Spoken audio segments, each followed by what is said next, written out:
I'm going to talk about a little bit of a different aspect of sanctuaries. I'm Stanley. I work for In Defense of Animals. I started out a gun-ho activist. I still am an activist. But when I was in California, my forte was completely different than when I went to Mississippi. I went to Mississippi on an investigation. At that time, I was kind of anti-sanctuary in the sense that I had the opinion that I really didn't want to give my money to sanctuaries because they were taking care of the same animals over and over again. And I wanted my money to go into this giant pool that was going to save every animal on the planet overnight. Well, when I got to Mississippi, I was on an investigation that took months. And while I was there, I was doing rescue. And I wound up with 33 dogs in my backyard and cats in my house. And unfortunately, each time we did a cruelty case, and there were numbers of animals, we would be taking them to the friendliest, nicest shelters we could find in the regions. And I can say in Mississippi, there's probably 6 to 8, not sanctuaries, excuse me, shelters that I work with that I feel are moral, ethical, and humane. But even they, as we drove away, were putting these victims to sleep. And my heart was crushing. It was killing me. You know, how can you kill the victims? And Dr. Speed, who runs our sanctuary in Cameroon, Africa for primates, she was originally from Mississippi. She was in our Oregon office. And I called her in for a case with 86 lions, tigers, and bears to assist me with the case. And she went back and told Dr. Katz, who is the president of our organization, you know, all those dogs and animals at Doll's House are well cared for. They have their shots and everything, but she's starting to look like a collector. We're going to have to do something. It just happened that the property next door to my little piece of property became available. And we made the mistake that you don't want to make if you want to open a sanctuary. We started without a plan. We knew we had some animals that we needed to house in a different method than we were. So we bought this property and we had a fence man come in and we built some little buildings for the dogs and we built decks and stuff, but we didn't have experience and we probably didn't seek any out. It was an emergency in our minds. And so we wound up with a sanctuary that's sort of been structured around crises. And it's not really a great idea to do that, but in the long run, it really has turned out pretty successful. It looks pretty good. Everybody that comes there is like amazed that there's anything like that in Mississippi. In Mississippi, it's difficult to get volunteers. When people come, they consume a lot of our time talking to us and looking at the kittens and the puppies and stuff, and then when they see hard work, they don't come back. We have very few real volunteers, and getting people to come from other states to Mississippi and stay is not that easy. And we don't have the funding right now to build the quarters that we would need to sustain volunteers. We have one room that we're preparing for volunteers. Funding, you know, that's something that we probably haven't discussed yet. Money is the hardest thing in the world to get hold of and the easiest to get rid of. All of us are trying to figure out, how could I get more money so I can do this for animals and I can do that for animals? When you're running a sanctuary, even when you work for an international organization like In Defense of Animals, In Defense of Animals has to spend the money that comes in according to what it is given for. So let's say money is coming in to fight the fur industry, it's coming in to fight the vivisection industry.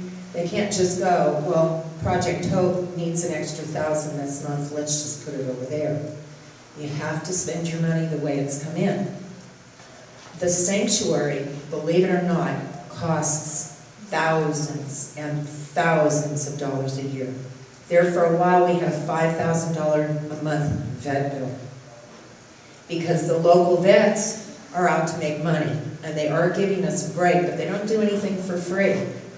and we don't have our own veterinarian.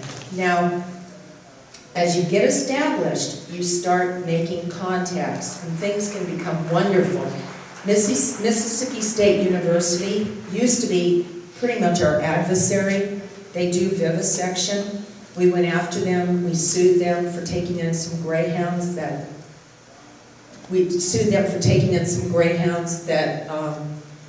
they had not legally acquired, and they had put them in experimentation.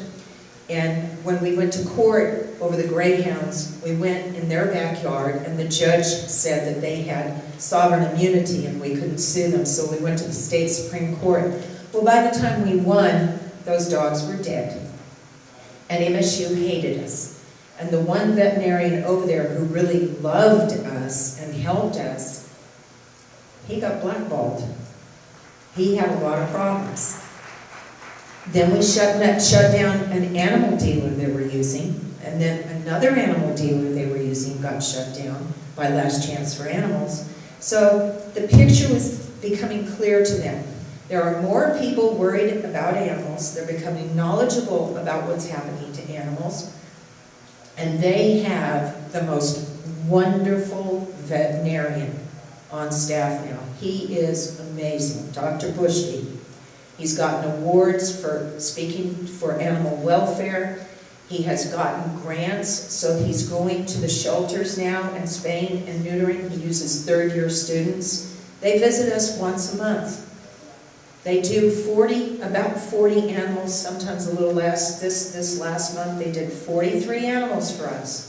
43. That's $4,300 automatically because of the cost of spay and neuter, because of the cost of shots. So they help us with that. They also help us with heartworm testing. What types of animals do we have at our sanctuary? Well, we have horses. We have one blind horse that someone just put out, and because they can't take them to the sales anymore and sell them, they just turn them out. So we have horses, we have pigs that were people's pets, we have pigs that, like we have 2 pigs, their moms were shot in the wild, and somebody was humane enough to try and save the babies. We have a goat, we have rabbits, we have 18 emu. When the emu business went down under, people just let the emu starve to death or turn them out. Basically, we are a proactive, cruelty-concerned organization. So we do cruelty investigation. So we don't really take animals that are surrendered from people unless we figure they're going to put them out on the side of the road. We mostly take animals from cruelty cases. When we get wildlife, we have some really dear friends we work with, and they're Johnny on the spot to come, or we go to them. When it comes to exotic animals, we've made friends with a group down in Florida that recently came up and got the last of one of the big cats we had rescued. Just let me leave that for a second. Now that you know there's all different kinds of animals in sanctuaries, and there's different reasons for starting sanctuaries, the one thing that you really have to dwell on, well, 2 things: your backbone and funding. I'm 24/7 at the sanctuary. It is exhausting. There are days when I stop and cry and beg for the energy to go on for the rest of the day. Because you know what? Someone just dumped 12 puppies on us and we didn't have room for them.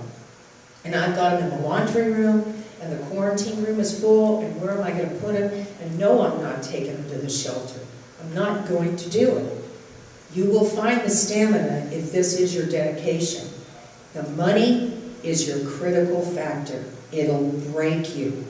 You have to be so careful how you spend your money, and you have to beg and keep getting it. People forget about you. If you're not in the newspaper constantly, and then for as many people in the news that respond to the newspaper ad and give you money, there's that many more that are going to dump dogs on you that night. I think my time is almost up. If you have any questions, please come and see us. You can email us. We'll be glad to help you in any way possible. And we do want to be inspiring and not negative about the problems of sanctuary life, because let's face it, it is the only hope for those animals. We take in animals no-kill shelters will not take in. Thank you.